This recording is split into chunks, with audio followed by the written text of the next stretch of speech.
రోజు బీసీ రిజర్వేషన్ల సాధన సమన్వయ జేఏసీ ఆధ్వర్యంలో ఈరోజు నేషనల్ ఓబీసీ సెమినార్ హైదరాబాద్లో ఏర్పాటు చేయడం జరిగింది.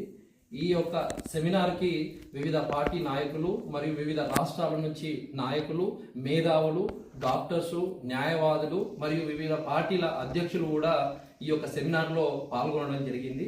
ఈ సెమినార్ యొక్క ముఖ్య ప్రాముఖ్యత ఏమిటి అంటే బీసీల యొక్క ఆర్థిక, సామాజిక, రాజకీయ అభ్యున్నతి కోసము ఏ విధంగా ప్రణాళికలు ఉండాలి, వారి యొక్క అభివృద్ధి కోసము ఎలాంటి ప్రణాళికలు, ఎలాంటి ఇంప్లిమెంటేషన్ చేయాలనేది సుదీర్ఘమైన చర్చ జరిగిందని సందర్భంగా తెలియజేస్తున్నాను.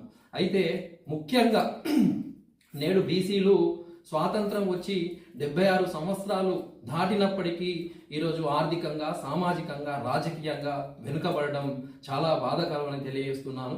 దశాబ్దాలుగా బీసీలు పోరాటం చేస్తున్నప్పటికీ వారికి కావలసిన హక్కులు ఫలించకపోవడము చాలా బాధాకరమని తెలియజేస్తా ఉన్నాను. ముఖ్యంగా దశాబ్దాలుగా పోరాటం చేసినా కూడా కనీసం ప్రత్యేక మంత్రిత్వ శాఖ లేదు. ఎందుకంటే దేశంలో సహభాగం, దేశంలో సింహభాగం బీసీలు, కానీ ప్రత్యేక మంత్రిత్వ శాఖ లేకపోవడం చాలా బాధాకరం. అంతేకాకుండా ఏ కులానికి లేని క్రిమిలేయరు ప్రత్యేకంగా ఓబీసీలకు పెట్టడం అనేది ఇది చాలా బాధాకరమని తెలియజేస్తున్నాను.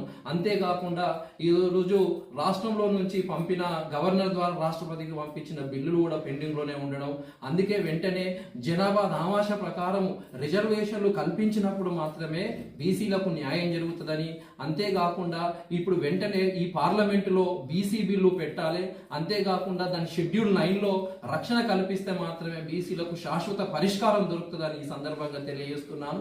దయతలచి కేంద్ర ప్రభుత్వము ఓబీసీలను నిర్లక్ష్యంగా కాకుండా ఒక్కసారి వీళ్ళపై ఆలోచన చేసి వీరికి సామాజిక న్యాయం, సమాన